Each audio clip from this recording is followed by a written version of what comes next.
Tim Snider will make an awesome president of Loyola Marymount. He's a man of big ideas and great vision. Imagination is actually one of Tim's strongest suits.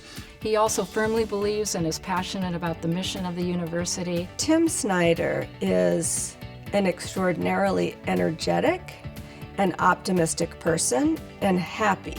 LMU students should look forward to music, engaging conversation, and a lot of charisma in their next president.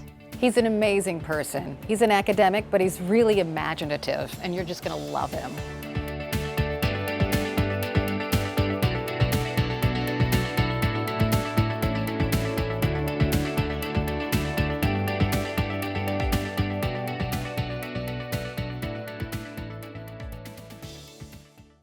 I grew up in Toledo, Ohio, a Midwestern city on the banks of Lake Erie, not far from Detroit. My family consisted of my mom and dad, my sister Linda, and my little brother Scott, whom I call Roland. This is Chadwick. This is where Tim spent his growing up years, his teenage years. His room would have been way in the back of the house, in the back corner. Very small room with a big stereo. I finished elementary school at Hawkins. Wow, it looks a lot better now. Here's my high school, Rogers. Looks like it's been rebuilt too. I went on to college and grad school at the University of Toledo. And here's Princeton University, where I earned my PhD in applied and computational mathematics. My band was called Whirlwind. We were a 5-piece band. Now this is the house that Tim's band Whirlwind played in. They would rehearse in the garage, of course with the garage door open so all the neighbors could hear the loudness and the goodness of the band Whirlwind. Music is a world unto itself. It's so fascinating how passion can erupt just by how we're shaking the air. I think how proud I am of him. I think of all the accomplishments and yet how he has still really remained such a good brother to me. LMU is getting an amazing person as president. My mom and dad would be so proud of Tim. I wish that they were here to see it. Tim will be a leader who will be able to explain to people what his vision for the university is. And he'll be able to really stimulate and encourage people to follow him. Universities are about the intellectual life, and Tim is a consummate intellectual who loves the search for truth. At Georgetown as a faculty member and then as our first ever Dean of Science, then as a Dean at Fairfield, Provost at Loyola University in Maryland, Tim is ready for this responsibility. He's capable to bridge areas that are seemingly disconnected in ways that are incredibly creative, and I think that that's perhaps one of his strengths. Tim's expertise is computer science and math made, and that's algorithms. He has published many papers and he has presented his work at many conferences and is well known in his area to other researchers. At a time of radical transformation in higher education, when we were just introducing the internet into our community, the person that we turned to help us understand the implications, the meaning of the moment, was Tim Snider. One of Tim's biggest initiatives at Georgetown was to bring more women into the sciences, and he carried that initiative on to Fairfield University. And I always admired that about him because he truly believed that things needed to change in the way we thought about women in science and math. Tim has been a champion for faculty regarding academics, rigor, and just making things better from the academic perspective. When faculty or staff or administrators say, do we have to take this through governance? He always reminds us to say, you get to take this through governance, because that's where you get the voices of all the constituents that are needed to make big decisions at the university. There was something very special about the way that he taught. He loves students, he loves teaching. He'll find ways to engage with students in all sorts of ways, and that will be very important. I know that I learned a lot of computer science when I was in his classroom, but I learned a lot of life lessons.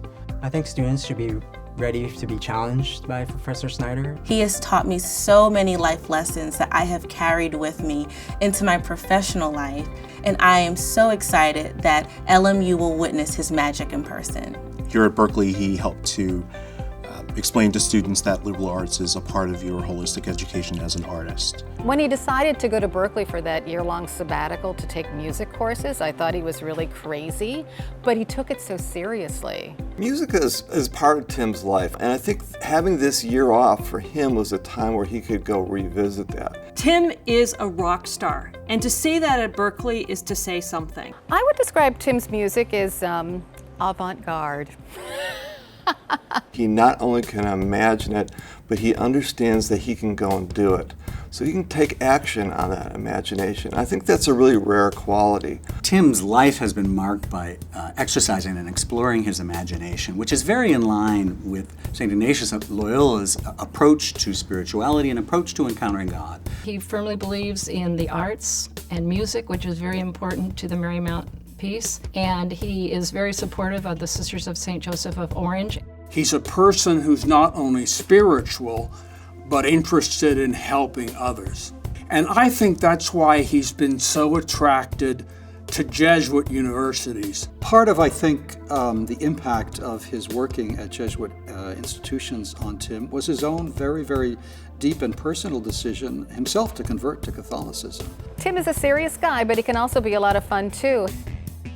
Beware the pun. Don't laugh at his jokes. If you laugh at those jokes, they will never stop. And I would encourage you to laugh the first few times. He loves baseball. Talking about baseball is a way to get Tim's eyes actually sparkle. And he loves wine. And not just any wine, but good wine. If Tim were to ask me where are the cool places to hang out on campus, I would say anywhere outside of the president's office. It is a great experience just to walk with no particular agenda our beautiful campus. For people who haven't met Tim's wife, Carol, you're going to be incredibly impressed. The love is tremendous. They are as good a couple, as fun a couple, as decent a couple as I know. Well, as First Lady, I've been practicing my wave, and I can't wait to try it out to the students. I think this way is best. I'm most looking forward to getting to know the students and to perhaps work with them and help them if they want to be journalists in the future, because the brightest minds are at LMU, make no mistake about it, and I think that that's what my profession needs at the moment. A big feature of Jesuit and Marymount education is what St. Ignatius of Loyola called the magis, which translates to the more. I have this constant, restless, almost unnerving desire to do better. He is forever the bright light, the optimist. He really believes you can do anything you set out to do. Tim could have chosen a lot of places, but he chose to be here. And that says a lot about him, and it says a lot about us. The 21st century in higher education is going to see this fusion of technology and globalization. There's no better place on the planet to be right now than in Los Angeles, sitting on the edge of the Pacific Rim. No one is better positioned to lead a university at this moment than Tim Snider. Tim will be a fabulous president. He has the experience to move LMU forward. LMU has the potential to be one of the top Catholic universities in the country. And I think Tim is precisely the person to bring LMU to that point. Loyola Marymount University has an exciting future with Tim Snider at the helm. He really knows who we are and where we want to go, and he's going to take us there. Congratulations, Loyola Marymount. You hit the jackpot.